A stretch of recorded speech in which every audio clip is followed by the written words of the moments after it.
Mr. Lee will have 20 minutes to talk about Chinese American identity. I think he said that he's going to also have a short Q&A, question and answer at the end. Then we're going to have 4 of our volunteer interns come up to speak for 5 minutes each, and then we'll have a whole group discussion on some of the discussion questions which I've put in the Google document. So all of you should have access to that. So I hope that you've all had a great Thanksgiving. I think this is our first meeting since then, right? Yeah. Wow, it's been 2 weeks. A great Thanksgiving. Great Thanksgiving? Okay, that's really good. I slept through all of my Thanksgiving. I mean, you have to make up your sleep somewhere, right? So, right. So today's meeting is dedicated to more than just Chinese American identity. Really, it's identity, how it relates to you, and how it impacts your life, and how you can impact your group's identity.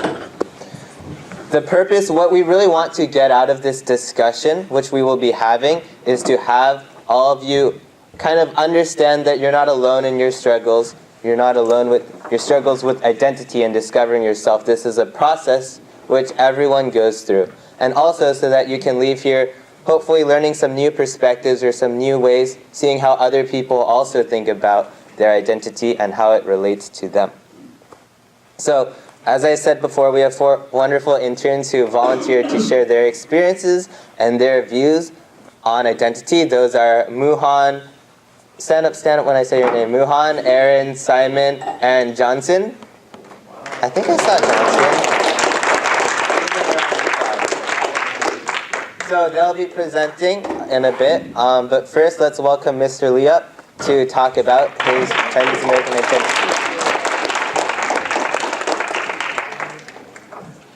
Okay, well, thanks, Alan. Happy Thanksgiving. Yeah, even though we passed Thanksgiving, but I think it's just appropriate for me to say a little bit more about Thanksgiving.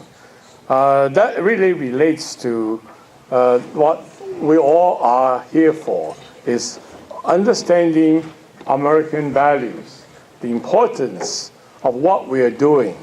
I realize that everything we do, is something that helps us, each of you, to be equipped to go to college, to go to work, and to be able to accomplish things for the rest of your life. Things that you are interested in, things that you want to accomplish, things that you are passionate about, right? I think that's what you are here for. But in order to do that, you need to have a understanding why you're doing those things. Not just because somebody tells you, I tell you because I'm the city council member. If you don't, we're going to put you into jail. No such luck. Or your parents tell you, you got to do this. No, we have to let you, hopefully we can influence you, when you're growing up to do the right things, the thing that you all want to accomplish. Because we're all different. We all have different skills, different talents. So it doesn't mean that, by doing one thing means you're not as good as the other thing. So I want to mention, starting out with Thanksgiving, is that we're very lucky. We have a lot to thank for being all here. I'm very lucky. You're very lucky. Those of you whose parents are here are very lucky. We, have to be thankful for what we have. We all, at one time or another, especially your parents, come from another country, come to a new country where things are not quite the same. We have to learn all our things. Our language is challenging. We have culture differences. We don't communicate as well. And people look at us without too much understanding what we think, where we're from, and what we're used to. So there's a lot of different challenges. As we all know, communication is so important that by going to another country, starting from scratch, it's very challenging. However, we've gone through a lot of that. So I want to thank you guys, for spending your Sunday evening. It's Sunday, 7:05. We are all here. Every week we spend Sunday here. We are like a family, right? Yeah, if it's not family, why would you want to be sitting here? I think one of the most valuable thing, important thing that you guys, I think, have demonstrated is you all coming here, you all find your friends, new friends. Many of you are new. They don't know each other before. But you all sit together at the table, talking, having fun. I see mostly smiling. You all have things that you have in common, you're working on. You're learning about each other. You're making new friends. That's very valuable. That means we are really a big family. I don't think I spend as much time with my family as I spend time with some of you guys, right? I talk to Ellen almost, 2-3 times a week. I don't talk to my own kids that often. So I think this is very important. So we have a feeling, we grow to, accept and like one another. And your parents and you grow to be closer together because you understand each other, you communicate, you share, you help each other when you need it. I think this is important. So I think this is what I call blessing. We are blessed. We have a great country, we have peace, especially Pacific Northwest. We don't have earthquakes. We have, occasionally every 40, 50 years. And we don't have hurricanes and no big storms. So we are indeed very blessed. And your parents, most importantly, your family, your parents love you, right? That's why they want to make sure that you succeed. So all these are good. These are wonderful things we all find important. And they want you to go to the best colleges. The fact is they want you to go to the college that you like the best, to give you whatever you are looking for in your life, because that's what you have to go through to learn so that you can get to where you want to work and then in order to be the rest of your life. That's important. So I think we here, in the mayoral's internship, try to give you the experiences, try to give you activities that you learn how to do things to be successful. Because in order to be successful, you need to be able to get the things you want to do, you're passionate about, to make them happen. That is working with each other, working as a team, learning the skills. But, we are giving you all those experiences. But in order to, experiences are good, learning the skills is good. However, we want you to learn more than that. We want you to understand why are you doing some of the things, the reason. It's okay to do something just because, it's something that you can learn from, give you a better training. But it doesn't give you, a reason to appreciate and to do it in a sustainable way. Because as you finish your project this year, next year you may have a different project. And the year after, when you go to college, you're going to have different experience, different projects. They're all going to be changed. They're not going to be the same. However, we want you to continue to do things that you like to do. Continue to learn the skills. And to do that, you have to have a reason, sustainable reason, purpose to do what you're going to do. And I believe that the purpose, the reason that you need to find out for yourself is the purpose, the reason why we want to be living in the United States, why we want to be who we are. I'm not even going to say why we want to be Americans, but why you want to be who you are. Doesn't matter what you decide to be. But if you decide to be, it's the value, what we stand for, the basic reason why, what makes us happy. I think these are the values you need to learn. But we happen to be in a country we call America. We call American value, American creed. And the interesting part is when you talk about America, it doesn't just mean, you are from one country or another, or your ethnic origin, or whether you're black, white, green, or blue, or yellow. America is a conglomerate of all these together. This is a country supposed to be a country of immigrants. We all come from all over the world, seeking some values. What are the values? The same values. You all know what the values I mean. What are the values that our forefathers came to this country to look for? Which was the case 300 years ago, is still the case today. It's what? It's the American Creed. American Creed is freedom, liberty, justice for all, right? That's what we're looking for. That's what the value we're seeking. There are other things also a value we look for. Respect for other people, right? Respect for the things that each of us do.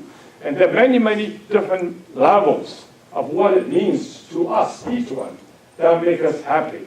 So this is American value.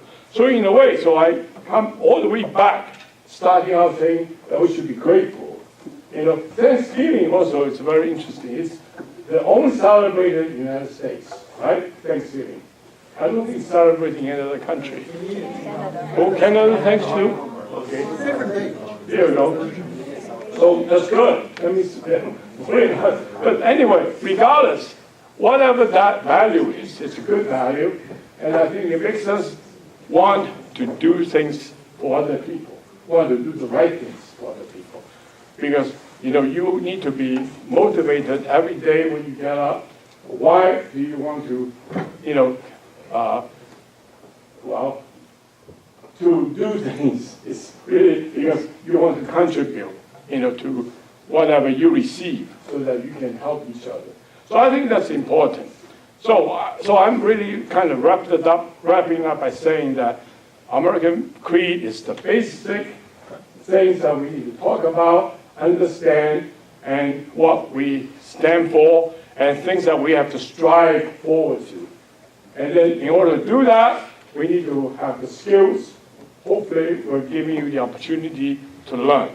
So I'm personally, I want to let you know, I'm extremely thankful that I'm very blessed to have great people, great young people, and your parents, the community, and to, work together so that we can all be able to succeed in getting what you will be getting, the most important thing in your life, which is happiness, which is what you want to accomplish in whatever you want to do in the rest of your life. So that's all I'm going to talk about. And he mentioned that maybe we can have a few questions. I think that might be good because we have maybe another 5 minutes after you just heard what I had to say. I hope that you always have something that in your head that maybe you want to contribute, whether you want to add to what I said, agree to what I said, or disagree with what I said. Well, maybe I missed a few things. Feel free. So anybody want to take a crack at it? Anyone? Don't be shy. Here, Evan. I think although it's good to encourage everyone, to succeed in whatever they want to do, there might be some missions which are perhaps universally agreed to be evil, which people have, and we would not want to support that. Right? So how do we make sure that we do emphasize that we want to create an environment where everyone can succeed in what they do, but make sure what they want to do is something that's good. Right. Any comment, any reaction to that? Somebody was smiling. Yes? No? Yeah. I want you guys to say a few words. Come on, join the crowd. We still have 3 minutes. I mentioned 5 minutes earlier. I wouldn't talk 2 minutes. Anyone comment? Yeah, let's do that. Speed. So if I heard what you were saying, Edmund, you're asking sometimes evil exists, or countries that we consider to be wrong? Or maybe not even countries, just some people have goals which we would consider to be wrong.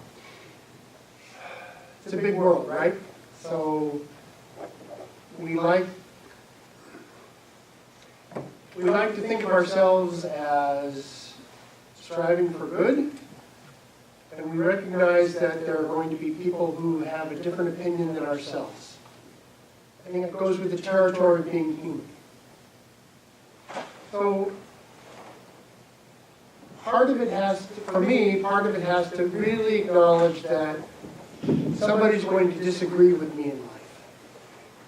And I want them to respect me enough that they won't disagree so violently that they feel they have to kill me. But I want to respect them as much enough so that they feel that they can say what they need. You know, if we lived in a world where nobody could feel safe to say what they need, we'd all be in a lot of trouble. And so we might disagree, but I think as long as we do so respectfully, that's hopefully the minimum that we can hope for. If you're going to throw out terms like, you know, that political party or that historical party or whatever was evil and we can't do with that, you know, I think that just, yeah, I can agree that something is violently wrong, but I have to support your ability to say that in order to defend my own ability to say what I want to say. So, because if I don't allow you to say what you're going to say, then I can't really respect my opportunity to say it. That's what freedom of speech is about. And why it's really precious, I think, for people in this country. I don't know if I answered your question specifically. I just felt it was important to say that we have to help other people say what they want in order to best protect our own. Yes, you. Yeah, Aaron. at the Stand same- up. Yeah. At the same Stand time- up. Stand up. At the same time, I think some forms of speech could be potentially damaging and could rally like a lot of hate and violence against specific demographics of people. So although I think it is important that we can have like ground to stand on to like have controversy over issues, there are certain extremes of like on the spectrum. There's certain extremes that I think that should not be allowed to contest for that ground because the potential implications could be more violence or danger towards many communities and different demographics. Yeah. Well, let me just say that, and I respect that. If you hide speech, I think you push it underground. Yeah. And I think it will find its like somewhere else. At the same time, this country is a country of laws. And if that law, first of all, protects the freedom of speech, but second, prosecutes hate crimes, things that have been stated or publicly denounced,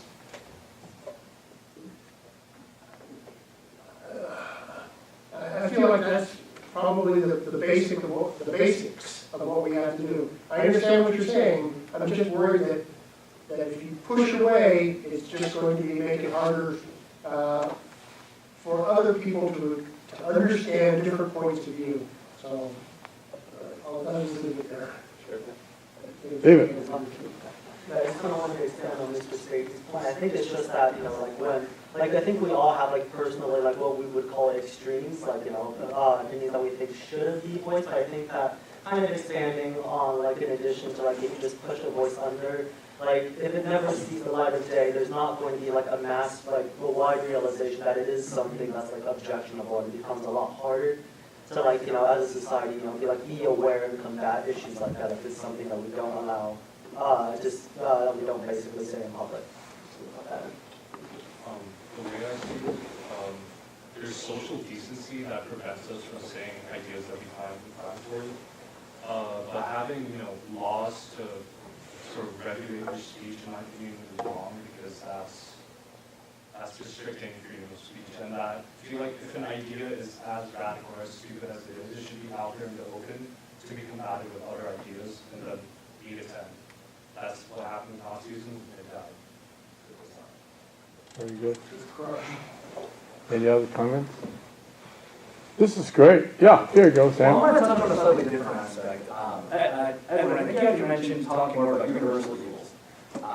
Like, a chemical company like dumping poison water supply. So that's what I'm going to tackle. I think the most important thing is to do something, right? I believe it is Edmund Burke that said, all that's required for evil to win is for good men to do nothing. So if you see injustice, take some action against it. In the example of a chemical company, lobby your legislators.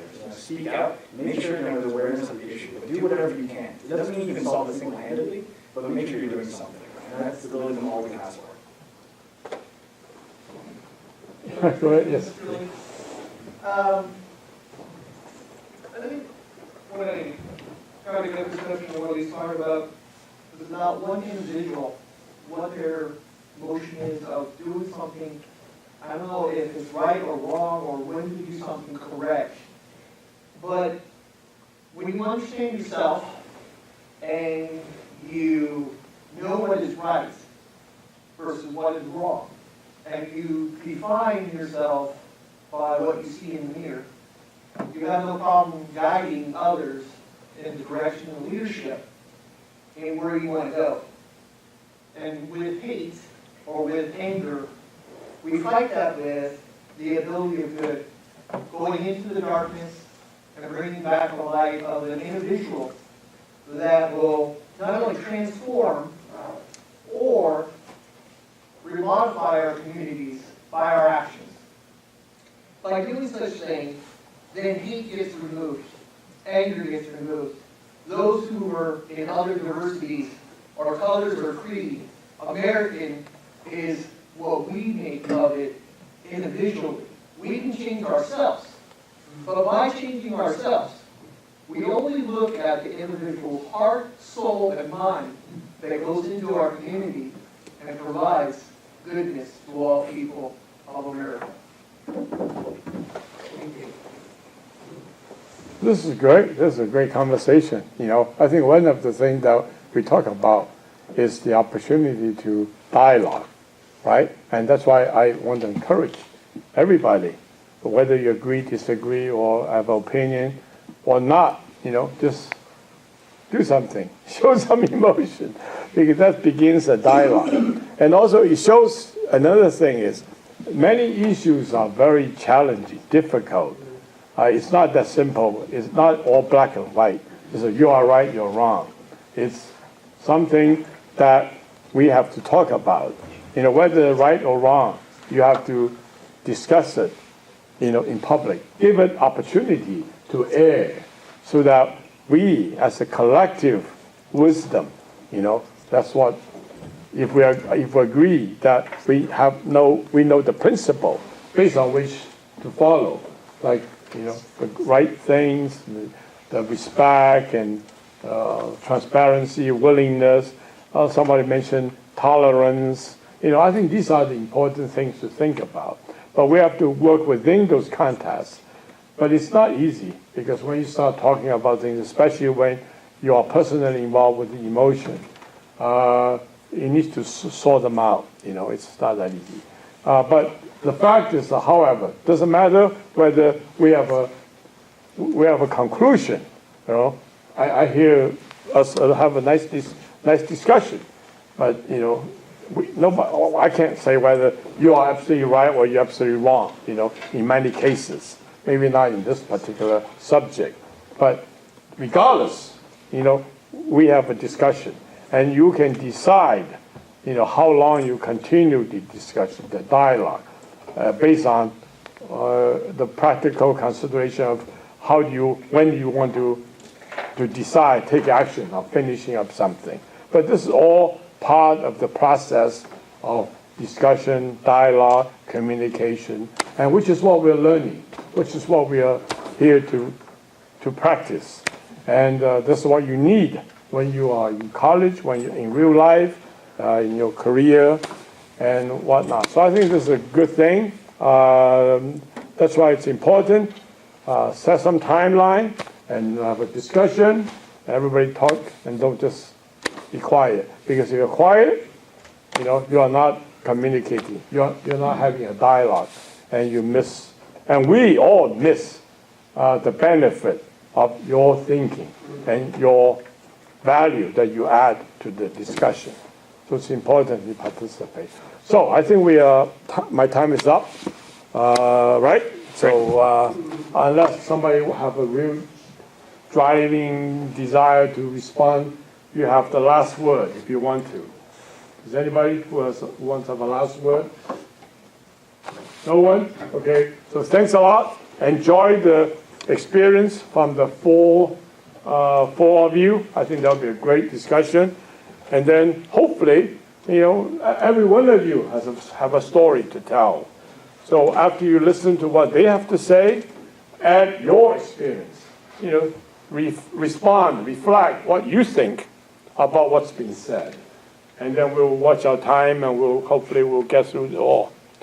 Thanks, Owen. Well, let's give Mr. Lee a round of applause.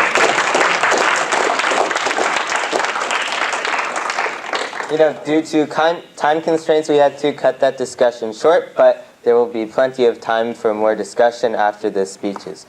One thing I forgot to mention at the start of the meeting is that we have a special guest with us today. Would you like to introduce yourself? Okay. Hi, everybody. I'm Kai Curry. I'm here from Northwest Asian Weekly to see what your foundation is all about, and we'll be writing an article about you. So, no pressure. Just want to listen to whatever you have to say, and we're just always really excited to see people getting involved in the community and supporting especially the Asian American community. So, thank you for having me. Thank you. Thanks for coming. Let's have everyone say hi, Kai, on 3, okay? 3, 2, 1. Hi, Kai. 3, 2, 1. On the count of 3. Same thing, Kristen. Well, so let's get started on those speeches. Hi, I'm Aaron, and I'm currently a sophomore at Newport, and this is my Chinese American identity speech. So, my Chinese American story first began when my parents moved to America from China in 1999, and they were just two of the hundreds of thousands who emigrate from China every single year. And like many other immigrants, my mom said that we all wanted a better life, and they decided to come to America because it was known as like a land of opportunity. It was a place that had a lot of potential in the eyes of many immigrants, and it was a place where people could come and fulfill their aspirations and possibly like ensure a positive future for many generations to come, and like the first-hand children.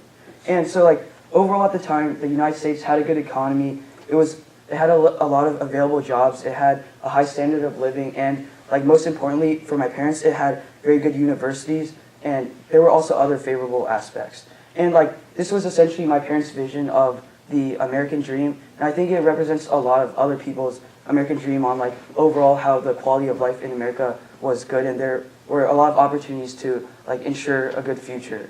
And so like many other immigrants, my parents struggled in the beginning, but eventually they were able to find decent success, and at least were able to like ensure better opportunities for their children and like generations to come.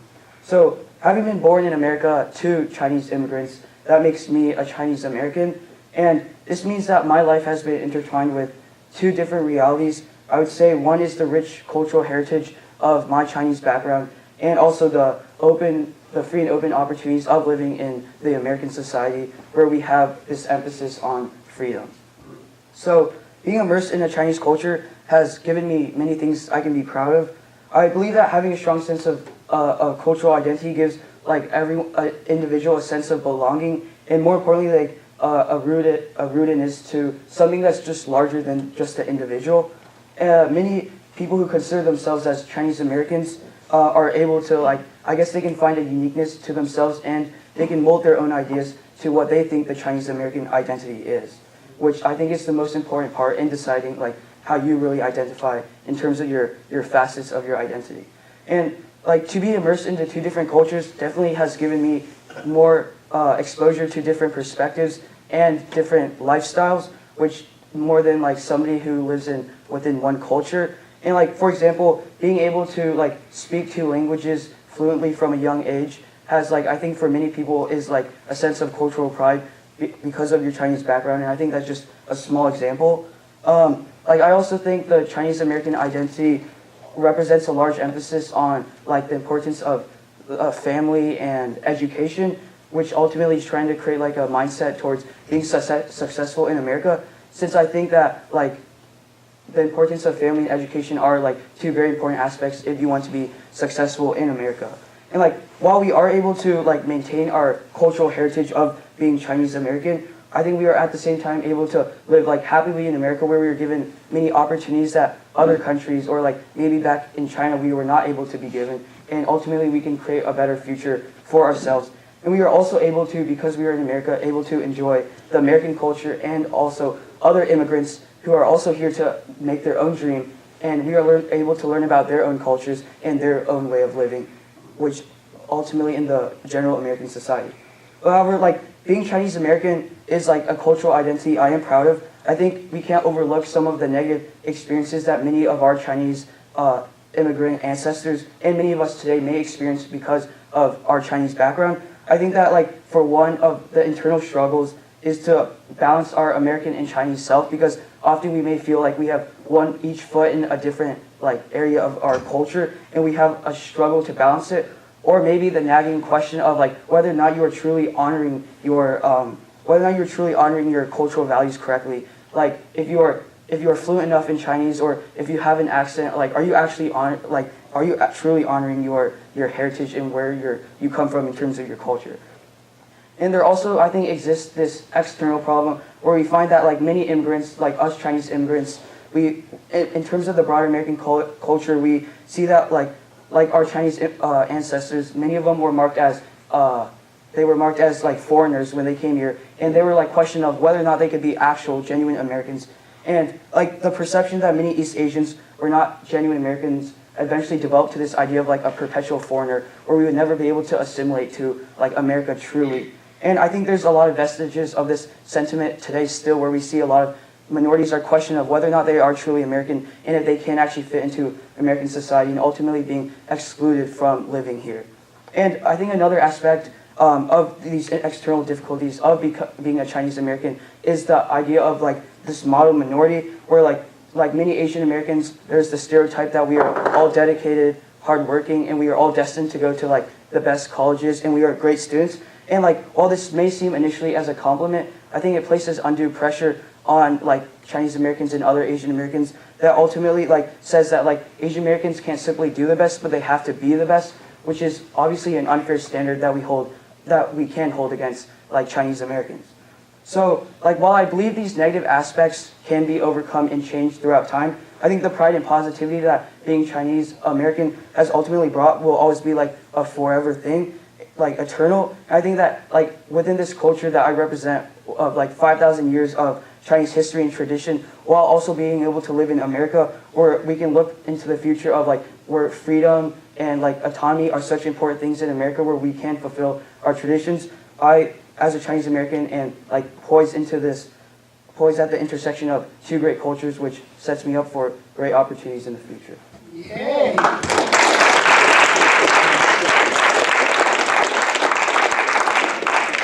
Thank you, Aaron.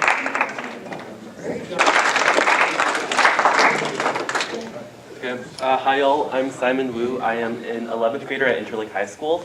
I think it's actually really interesting that Kay's with us today. I actually wanted to talk about how the media interacts with my identity as a Chinese American. So I'm sure many of you have heard of the recently really popular Facebook group called Subtle Asian Traits, right? Yeah, and so for those of you who don't know, it's basically a Facebook group with currently over 800,000 members in less than a month. And over the past month, it's taken the internet by storm among the Asian American community, including but not limited to people of Chinese, Japanese, Korean, Filipino, Thai, Vietnamese, India, and Pakistani backgrounds. And it's filled with a lot of great memes as well, which is really cool. But I really wanted to talk about why this has become such a big deal within the Asian American community, and how it became popular so quickly.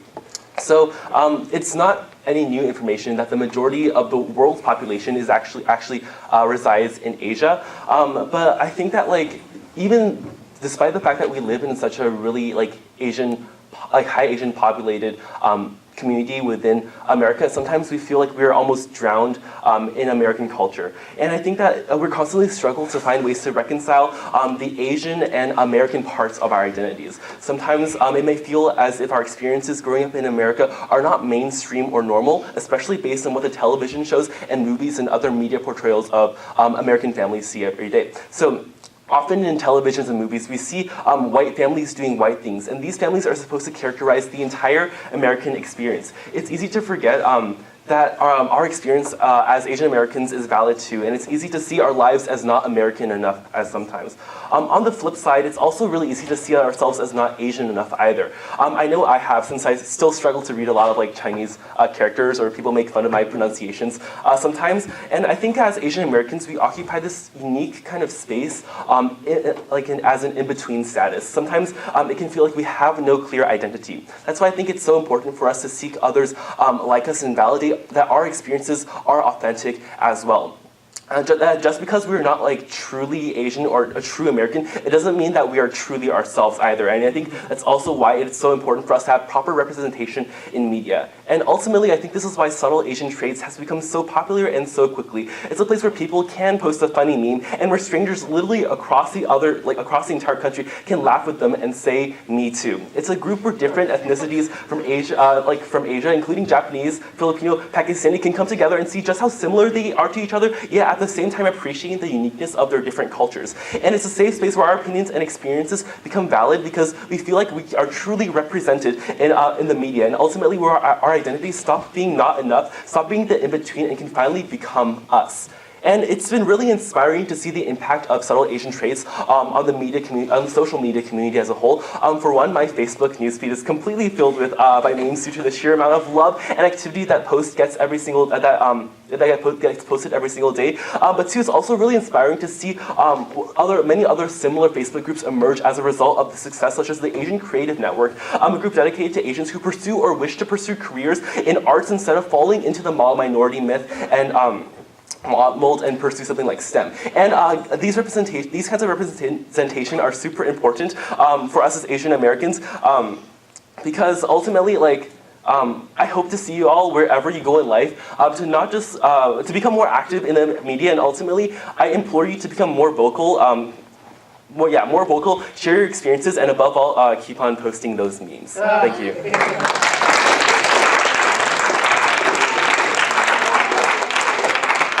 Thank you, Simon, and like you said, I've definitely noticed an increasing amount of Asian representation and activity on social media, things like that meme page. So hi, my name is Muhan Zhang. I'm a junior at Interlake High School, and today I'll be discussing what Chinese identity means to me. Identity, or the distinguishing character or personality of an individual, is something that everyone struggles with. Sexuality, gender identity, and social identity are just a few examples that present challenges in the modern day. Today, I will be focusing on racial identity, specifically Chinese identity, as that is something I personally struggle with. First, I just want to provide some background. In the late 19th century to early 20th century, Americans attempted to assimilate the Chinese immigrants flooding in for opportunities and better lives. They tried to take away certain cultural and social aspects from the immigrants, forcing them to speak English in the workforce and express norms developed by Americans. Major parts of the Chinese national identity included core Confucian beliefs like benevolence, harmony, filial piety, righteousness, etc. Over time, sentiments towards the Chinese of course improved, but the history remains and is forever engraved in the entire population. Just in the past 50 years or so, there have been so many changes in American society that have contributed towards major differences in viewing Chinese identity. One real-life example is the difference between my views on Chinese identity and my parents' views on Chinese identity. Although we are all 100% Chinese, I see myself as much more American than my parents see themselves. My parents strongly believe in their Chinese identities, while I struggle with determining my own identity. Personally, I believe that the biggest factors that lead into my identity confusion are expectations that I face or have to fulfill. At school, work, and extracurriculars, I'm American Muhan Zhang, and I try my best to be as white as possible. Sometimes, signs of my differences in cultural and societal norms lead to being judged by my peers. Just a few weeks ago, during lunch, I received a lot of judgment because my parents don't usually celebrate Thanksgiving with the traditional dinner. Instead, we normally eat hot pot or chicken. Everyone laughed at me, and I cried. Yeah.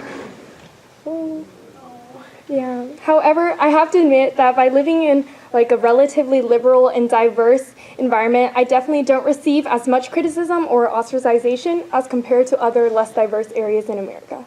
In contrast, at home, I'm Chinese Zhang Wuhan, and I behave significantly differently than how I behave outside. Usually, I speak Chinese and eat Chinese food. My parents encourage me to speak Chinese and encourage me to honor my identity and cultural values. What really doesn't help in the establishment of expectations and ideals is the concept of the model minority myth, which states that many Asian people fall into the category of quiet, good at math, know how to code, timid people. I'm definitely none of those, especially good at math. Many expect Chinese people to assimilate into American culture, but also try to fit them into the box of these one-size-fits-all stereotypes. All in all, I find it hard to balance my Chinese and American identities and values. To some extent, I know my American identity and I honor it more than my Chinese identity because of the majority of time I spend outside of my house as compared to with my family. However, because of my upbringing by my parents, I'm still at the root very Chinese. At the end of the day, I can't really say if I'm like 54% Chinese or whatever adds to 100 Chinese American. I'm bad at math. Okay, Chinese identity is very important to me. It is still a large part of my cultural identity and core values and sets me apart from many people around me. I have found that, however, the older I get, the less it partakes in my daily life and experiences. I believe that the confusion I feel is a primary example of what it means to be Chinese American. However, I definitely embrace my Chinese American identity. Without Chinese culture or American aspects, I would not be the me I am today. I think that young people like me who understand cultural and social aspects from at least two different societies have an advantage. We can shape the future and even bridge the gap between cultures, helping to end forms of microaggressions. Thank you.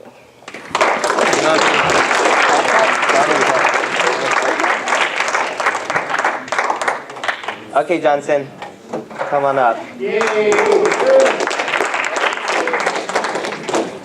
Just next week. Yes, thank you. Well, they say you save the best for last, but we'll see if that will hold tonight. Everyone has been talking about what it really means to be Chinese American and really the idea behind this Asian American identity. So I guess today I'll just tell a personal story about how I interacted with identity as I grew up. In my household, there was one unspoken rule: speak only in Chinese. My mother believed that learning Chinese was not just about understanding the language, but also immersing yourself in the culture behind it. Growing up, I read Chinese books, I listened to Chinese music, and I ate Chinese food. My heritage was my reality, and my culture, my identity. You could say that at this point I was fully Chinese, despite where I grew up here. I trust that many of you guys have similar experiences to mine. However, when I was entered preschool, I was plucked from my reality and I was thrusted into a foreign world. Here I found people who spoke a different language, told different stories, and sang different songs. Colorful posters around the classroom exclaimed, "This is where you belong, this is your home." But I didn't feel at home.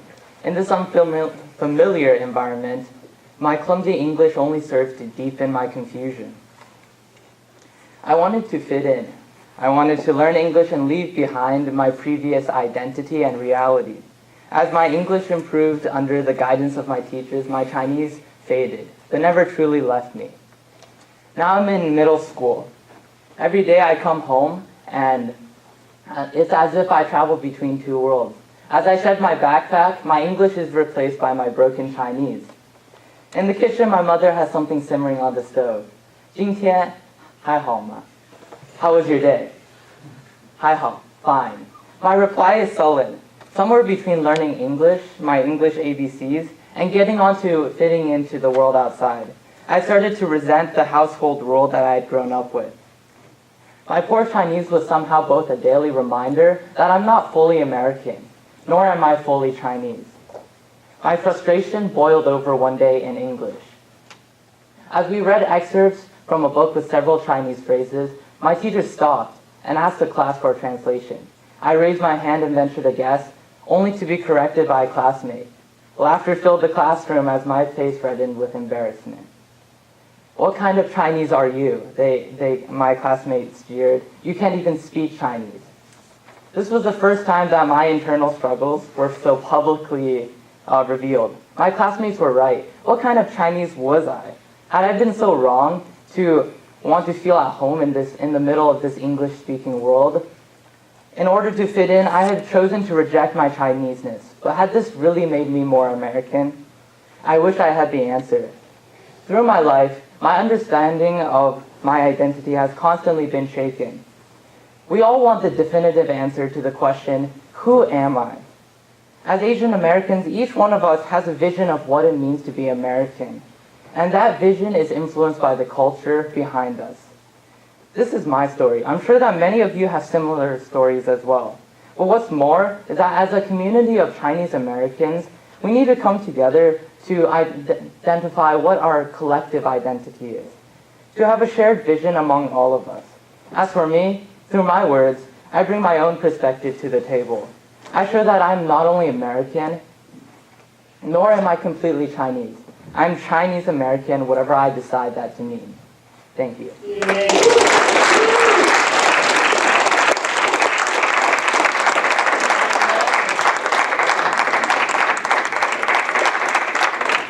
Johnson, you might not feel so, but your Chinese, I think you probably speak the best Chinese out of the interns here. I'm not gonna lie. I, on the other hand, got like a C- in 8th grade Chinese, so you're way ahead of me. Anyways, so let's. Anyways, hey, I was just not very good at it, although I did try. But let's move on to the discussion. So, as y'all have seen, I've posted some of the discussion questions. Well, actually, I've posted all of the discussion questions on the Google Doc, which was in the weekly email. So, hopefully y'all have read it, had a little time to think about it, look through it, peruse it. So, thank you. Anyways, let's get the discussion started. Here's how it will be formatted. I'll be here, I'll be reading the questions, kind of moderating the thing, and anyone is welcome to talk, not just the 4 people who gave the speeches. It's not just anyone is welcome to talk. Everyone is encouraged to talk because, like Mr. Lee said, if you're not speaking, then all of us are missing out on what you have to say, and that's a shame for all of us. So please, if you have something you feel like you want to say, just say it. Don't feel scared. 30 people in the room won't judge you externally. But no, seriously, no one here will judge you. No one here will hate you for whatever you say. So let's get started. The first question on my list is, what does Chinese American identity mean to you? Or in the case that you're not Chinese American, your identity Muslim American, Indian American? Because, to have a discussion on Chinese American identity, first we have to discuss, what does that even mean? So anyone who would like to start out? Edwin, you're authorized to cold call people to get too quiet. I'm prepared. I'm prepared. It is a big question, and so I totally understand if you need some time to think about it. Yeah, stand up. Alright, I don't know, I guess for me it's like, because my parents are Chinese American, it's something I have to be proud of. And it's something, it's what, I don't want to say raised me up, but it's something that's raised me to be sort of like this smart, hard-working girl that I'm supposed to be. But in some ways, I think from my parents' generation to my generation, the standard of happiness has increased. Because in order for us to be happy, we have to get into the good college, get a good job, be stable. But for them, it was okay if they took a risk because they weren't afraid of failure. And they were a lot happier, even if they were just in some rented garage in the middle of America just trying to like achieve their dream. Like, meanwhile now, because we have so many of like these opportunities, it's harder to, I don't know. I don't really know where I'm going with this. It's harder for us to be happy because we have so much to live up to as Chinese Americans. I think there's definitely a time difference thing. It's a different era. We have more access to, more resources, like you said. So I totally agree with you. I don't know if it's necessarily harder for us, but it's different. Where there's more material things for us to achieve, like financial stability.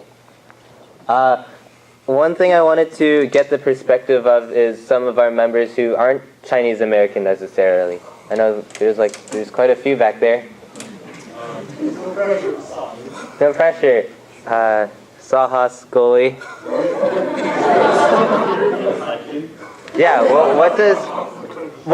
I mean, that's fair, because my original question is, what does Chinese American identity mean to you? What does your identity mean to you?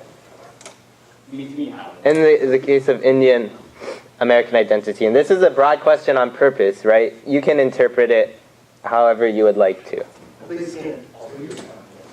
First I should preface this with I'm not really that in touch with my Indian identity, but I still go to like events and stuff. So just yesterday we had a party for an Indian holiday, but it was a Prince's Day party. If you guys have ever heard of Diwali, which is the Festival of Lights, we had a Diwali party for that. And through that I've come to like meet a lot of people around the Indian community. And I mean, just being Indian itself, I feel like we're looked at differently. Like, you're used to anything related to technology. As an Indian, you would just think like that one guy that codes or something. So, I feel like it's just a lot of perception stuff. If you're Indian, you're seen a different way than if you were, say, white. Like, if you're an Indian guy who codes, you're shuffled into the Microsoft child stereotype or something like that. Yasir, do you want to say anything about it? I like that Chinese American identity. Sure.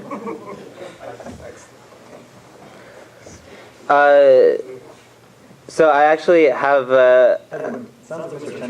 Oh yeah, sorry. I want to read this is the Aaron Luke book about his Chinese American identity. I read it twice. I think it's pretty inspired me to understand the identity mean. I read Aaron Luke's identity in this book. This is his identity. I need to be seen not as an enemy. I need to be seen not as an alien other. I need to be seen not as white. I need to be seen not as without identity or color. I need to be seen as Chinese. I need to be seen as American. I need to be seen as Chinese American. I need to be seen as myself.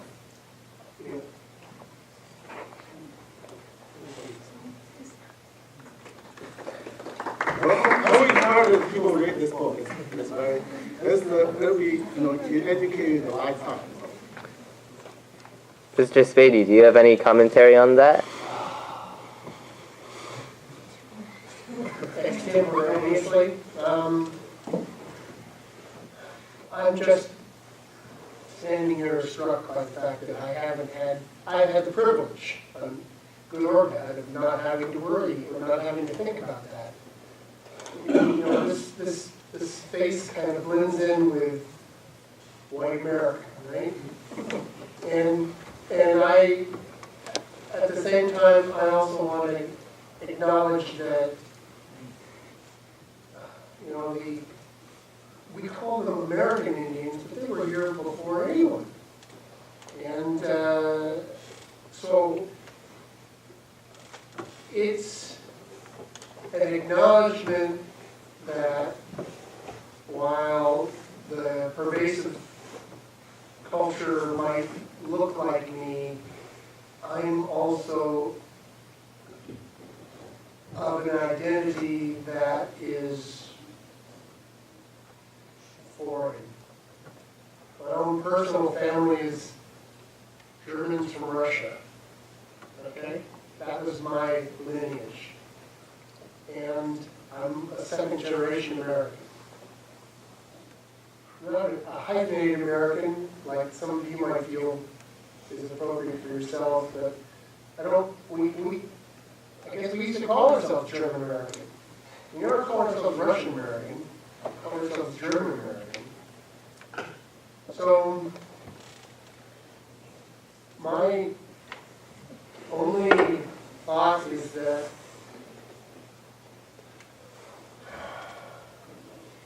we're all individuals with our own path, and I seek the acceptance of others, not for my history, but for who I am right now. And I am so happy for where you guys are in your path, in your future. You're going to be discovering great things, and I hope you won't be disappointed. There are so many times in our lives where we can get frustrated and just get mad at the world. But I'm inspired by all of you. So, that's my only thought. Thank you. Thank you. You know, Sarah was right. She said this is a very broad question, and it really does take a lot of thinking to, answer such a broad question. But really the purpose of it was to get your creative juices flowing, thinking about the problem. So my next question will be hopefully easier to address. Oh, Liana, do you have something to add? I just want to ask a little bit of input, fast info for the first question. So as I was reading the same book as Mr. Chandis, he inferred that we had to tag Chinese American identity was the American part. And it just kind of shows that we really need to put a label on how we identify, because we're not Chinese, but we're also American as well. So I think that's really interesting on how such one word can change the entire person on how we judge them. Because when we see someone, we kind of instantly go into characteristics. Okay, it's like, oh, it's like someone who has black hair, Asian, has glasses, look kind of yellowish, male, or something like that. And to please identify someone's identity just based on the basic characteristics, and which is usually associated with the race. So I think it's always interesting to find how we find identity associated with this race and don't really get to know the person yet, and then we just put the label as, okay, another Chinese American, and then we just think, oh, that's it. So then, as Mr. Fisher said, we have to really get into the person and understand that each individual has their own unique and identity, and that we can merge into a more of our understanding.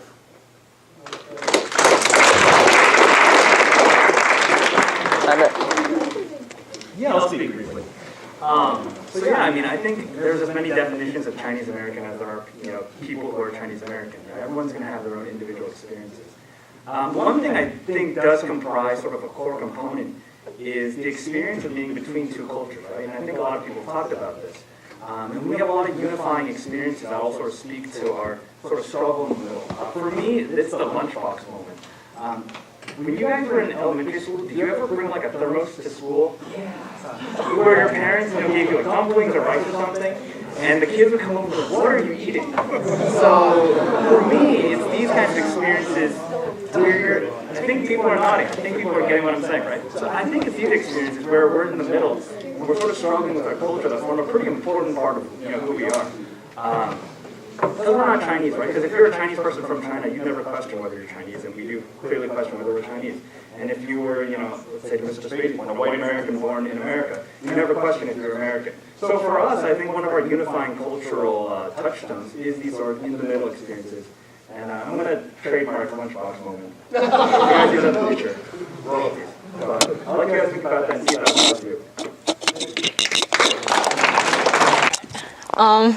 I actually, for what you said just now about the lunchboxes and the dumplings and the thermoses, that triggered something really deep inside of me. I think I actually completely forgot about that. But for like 5 months in like kindergarten, every single day when I got my lunch from my mom, I threw it in the trash. And I stole French fries from other people's trays. because I just couldn't stand being like looked at for eating dumplings, for having rice. I hated the fact that the rice was cold, that the dumplings were cold, and I don't know. I also was really jealous of the people who had like the attached chopsticks, because those are really cool.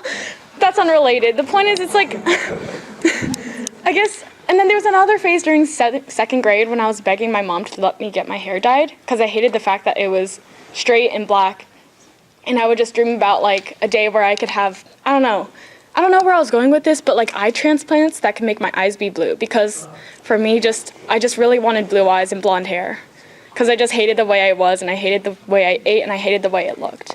And just to be feeling that way at such a young age, I feel like that's just sort of a cultural thing that should be addressed. So, I think that's a really nice transition to the next question. You want? I can talk loud. Okay. So the next question I'll ask then is, what are some instances of internalized racism that you have observed? Why do you think this happens, and how should we go about combating internalized racism in our everyday lives? This is just like a semantics thing, but like for those of you who don't know, internalized racism refers to racism that you feel towards yourself, right? For example, if I feel that I hate being Chinese American, that's an instance of internalized racism. I just wanted to make that clear for any of us who didn't know. Yeah, okay, anyone? Denny? You got it.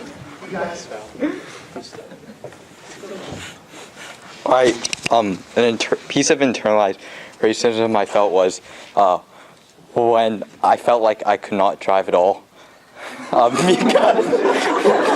Because whenever I did my drives, I kept on getting roasted by the instructor. Learning to drive? Huh? Learning to drive or getting your driver's test?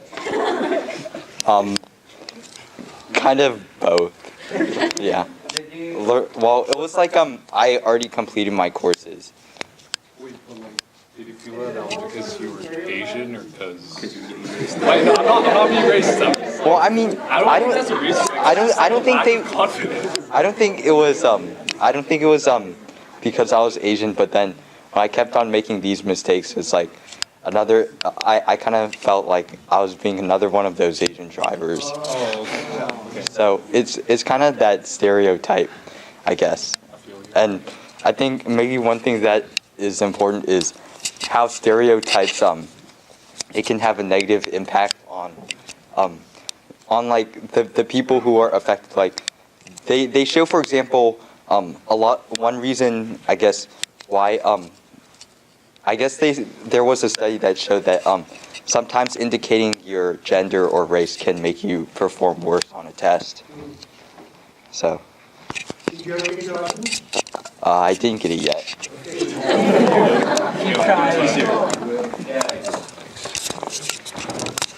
Wait, do I just like speak into this? I think it's broad enough that you don't have to speak into it, but just have it in your general vicinity.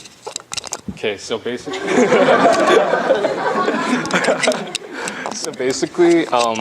so I'm Muslim and I can't eat specific things, and so whenever I go out with friends, it's like a pain because they always have to see everyone knows what's up. Every time I have to, every time we go out, it's like we have to eat somewhere where there's vegetarian options or like halal food, and it's just like a super, like I always like scoff at myself. I'm like, God, just break it. It doesn't matter what you eat or what you don't, right? Like, I mean, I know it's like a matter of faith or whatever, but like, it's just sometimes I get really irritated myself, and like sometimes some of my friends tell me that, dude, just like whatever. But like, I don't know, it's, yeah, that's like one thing where I feel like, why don't I just like drop it sometimes? But yeah, anyone else want to take over?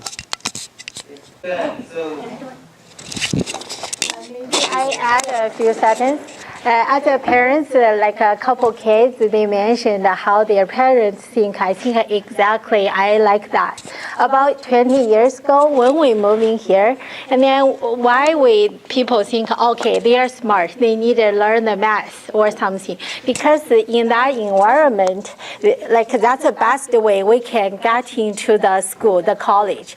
We skip all the from daycare, we just go to the graduate school directly. So that gave us a certain very limited, in short time we can have a job, and then we can survive in the society.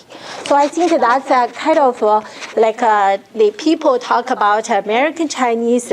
It's maybe used about 20 years ago, 10 years ago. Like us, we gave the kind of a definition.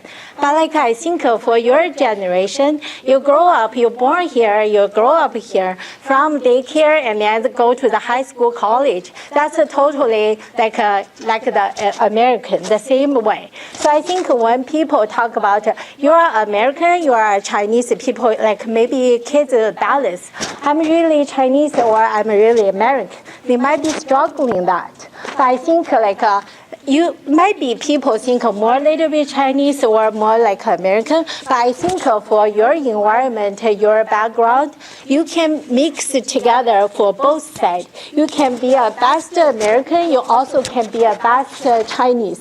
You can mix really well. And then when people think about American Chinese, you guys maybe can change the definition the 20 years ago, or 50 years ago. The Chinese American maybe have a different definition from your generation. So I think a lot of good things I heard from here, but I think your generation can be more fitting the society. That's my thing. Yeah.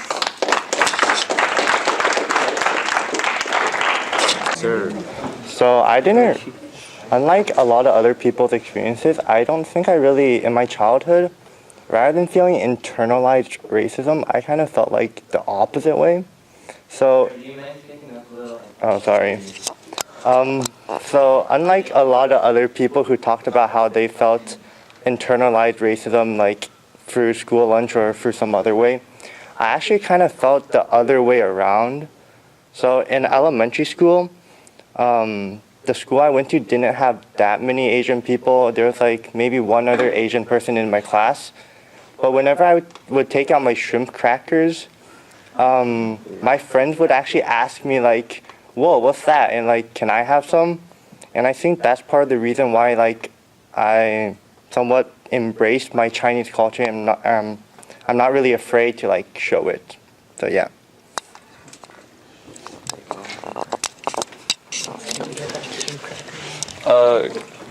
I think going back to what Andy said, it's easy for a lot of us and people like Andy to feel like you are proud of your culture because we live in Washington, where a lot of people are pretty liberal-minded, and especially in the Bellevue, Seattle area, there's a lot of Asian, Indian, or Asian. There's a big Asian demographic, but I feel like for a lot of other Asian Americans in not so liberal or less Asian communities, it's a lot easier for them to feel a sense of inferiority, in that there's a mindset of or there's a romanticization of white people or white culture.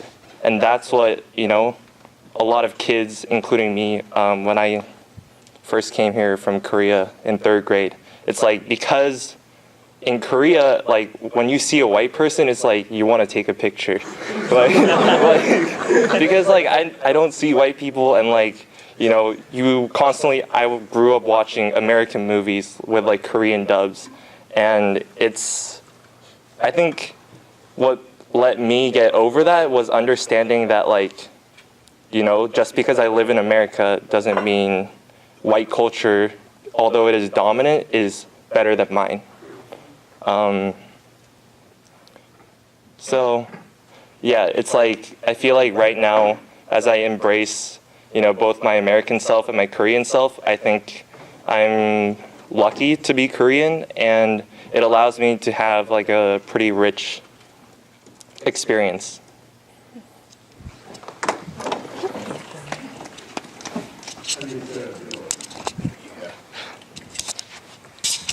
I think this is great. This is a wonderful conversation, and there's great dialogue.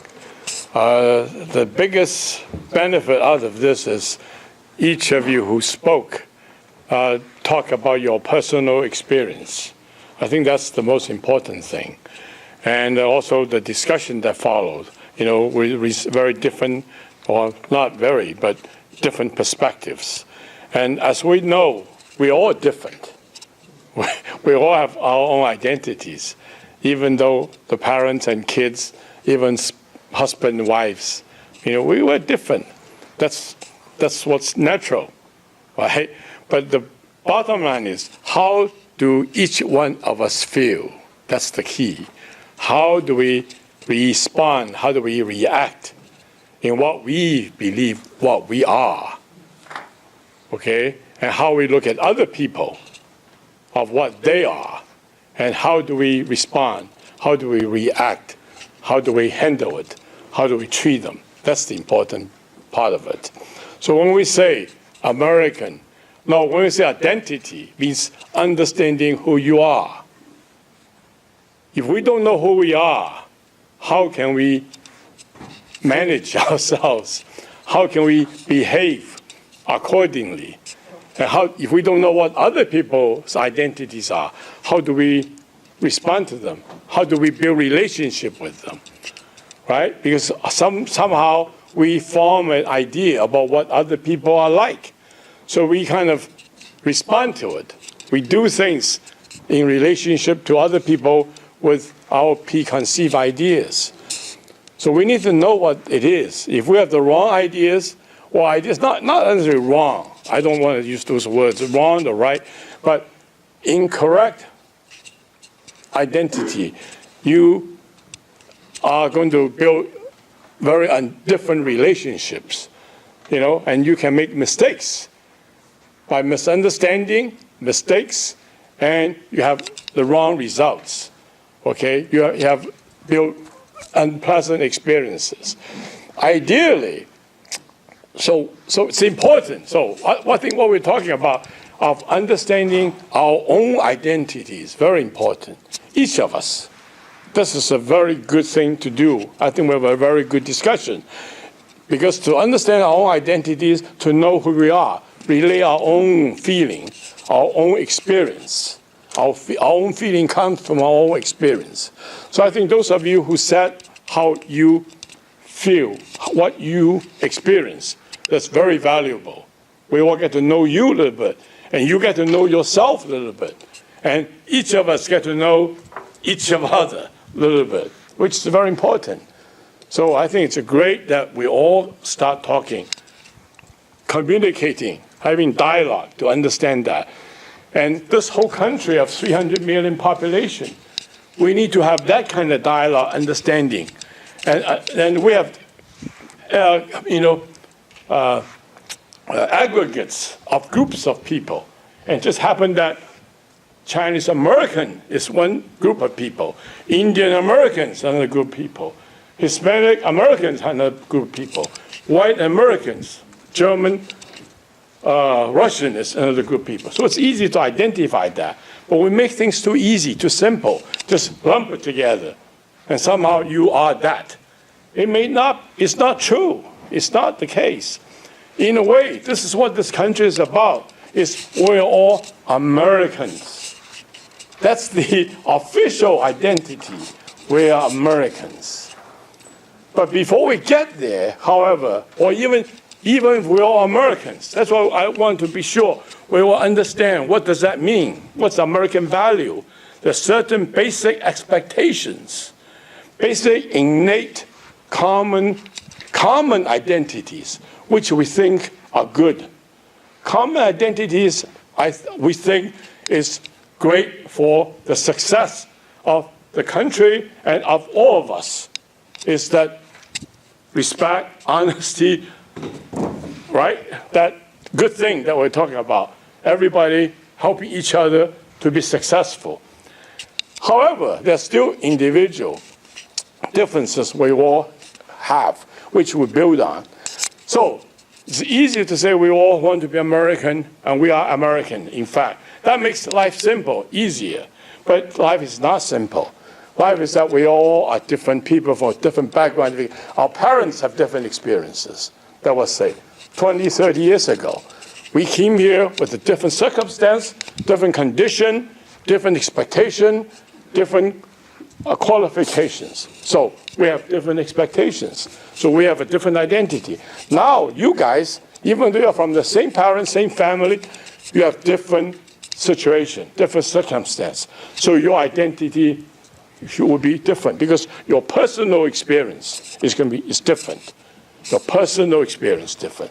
So you see yourself as a little bit different, which is all good, which is no problem. Because you have to start from there first to understand what is it that is in my identity that I like myself. I respect myself. I can be free to like other people, respect other people. So we all can be successful. That's the key. So theoretically, we need to be Americans. Okay, but individually, we need to know who we are. You know, you don't like cold noodles. That's fine. That's your own personal experience. You know, some people feel that way because of some experience in their life. You know, if you got burned once by putting your hand on a hot pan, that's the experience you never forget, right? And next time you're going to put your hand on it. And so that's that similar kind of experience you have to have. But you need to know that. So next time when you see a hot pan, you say, I don't want to touch it. I hate pans. Not because you hate pans. It's because you got burned once. That's it. There's nothing wrong or right or good or bad. But it's your experience. So the key is we need to know what we are, who we are, so that we can be respectful to ourselves, that we don't have to feel that somehow we are restricted, we're limited, that we do not like ourselves. No, we're still human beings. Know yourself. I think that's the key. And then we know what are the things that we all like to have as ourselves, as our identities, which is what we said before, the goodness, happiness, family, respect, and let's build on those things so that we can, all work together for a better life for everybody. I think that's the key. So it's important, that we, among ourselves, and our friends, our parents, our family, to have conversation, dialogue, to understand what makes us tick, what makes me strong, what makes me not feel bad, what makes me do things that I can accomplish, right? I think that's important, so that you are free to do the things that you want to get done, not feeling that, I am not as good, or somehow because I don't speak English like somebody else does, I'm not as capable. No, it isn't. One good example is Henry Kissinger. I don't know how many people you have heard of this. He's one of the most successful diplomats in the United States. He opened up diplomatic relationship between China and U.S. And he spoke with a very heavy German accent. And I couldn't even understand him most of the time. But he's the most successful diplomat in the world, being able to negotiate between, countries. So what? Doesn't matter. People can say, well, you're a gray-haired looking old man speaking like this, No, nothing to do with that, right? We have to see what are the values that we hold as most important to be decent human beings, to be successful, so that we can respect each other. That's what we want you to learn. Right? Yeah. Thank you.